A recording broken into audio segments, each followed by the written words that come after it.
আসসালামু আলাইকুম। টেবিলের উপরে যে আইপিএসটি দেখতে পাচ্ছেন এটি মূলত DSP pure sine wave IPS. এই আইপিএসটি একটি পুরাতন ট্রান্সফর্মার দিয়ে তৈরি করা হয়েছে। এই ট্রান্সফর্মারটি মূলত একটা কোম্পানির আইপিএস এর।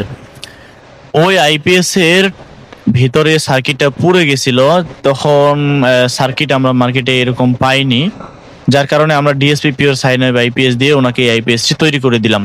তবে ওনার বডিতে আমাদের সার্কিটটি সেটিং করতে করা সম্ভব হয়নি, যার কারণে সেখান থেকে আমরা শুধু ট্রান্সফরমারটাই খুলে নিয়ে আমাদের বডিতে আমরা আমাদের সার্কিট দিয়ে তাকে আইপিএসটি সুন্দর করে তৈরি করে দিয়েছি। তবে আলহামদুলিল্লাহ এর যে বিল কোয়ালিটি দেখে আমি মুগ্ধ হয়েছি, অনেক ভালো বিল কোয়ালিটি। বিশেষ করে আমি এই জন্য এর আগের ভিডিওতে বলেছি যে সার্কিট তৈরি করার ক্ষেত্রে সতর্কতা অবলম্বন করতে হবে, ভালোভাবে সার্কিট তৈরি করতে হবে, তাহলে যে কোনো ট্রান্সফরমার থেকেই ভালো রেজাল্ট পাওয়া যাবে। তো দেখেন, কোম্পানির একটা ট্রান্সফরমার দিয়ে আমি এই আইপিএসটি তৈরি করে দিয়েছি। এটা ফাঁকা লোডে 1.5 এম্পিয়ার মাত্র লস করতেছে, যেখানে কোম্পানির অন্যান্য আইপিএস গুলো আমরা দেখেছি 2-3 এম্পিয়ার লস করে। তো এই আইপিএসটি আমরা মূলত, যেহেতু ট্রান্সফরমারটা ছোট, সেই ক্ষেত্রে আমরা মাত্র 600 ওয়াট লোড করেছি। এটা আমি অলরেডি 400 ওয়াট লোড দিয়েছি। 400 ওয়াট লোডে এটা 219 ভোল্ট আউটপুট দিচ্ছে।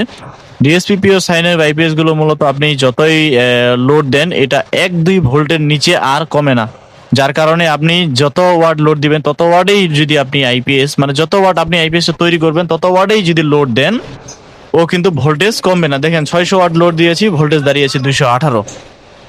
1 ভোল্ট অথবা 2 ভোল্ট কমবে, এর বেশি কমবে না। এই আইপিএস গুলোর এটাই মজা। আপনি যদি 2টা ফ্যান চালান, যে পরিমাণ স্পিড হবে, আপনি 5টা ফ্যান চালাইলেও সেই পরিমাণে স্পিড হবে।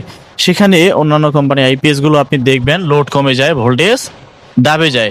5টা ফ্যান চালালে আপনার ফ্যানের স্পিড কমে যায়, এই হলো বিষয়। আর ডিএসপি আইপিএস এ ভোল্টেজ কখনোই দাববে না। আপনি 5টা ফ্যান চালালে 5টা ফ্যানে সমান স্পিডে ঘুরবে।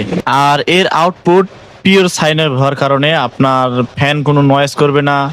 চার্জার, মোবাইলের চার্জার, সিসি ক্যামেরার চার্জার, কোনো চার্জার নষ্ট হবে না এই আইপিএস দিয়ে। কারণ আপনার ভোল্টেজ বেশিও দেয় না, কমও দেয় না, একুরেট 220 দেয়। ফাঁকা লোডে ওই 220-এ থাকবে, লোড পড়লে ওই 220 বা 18-19 থাকবে।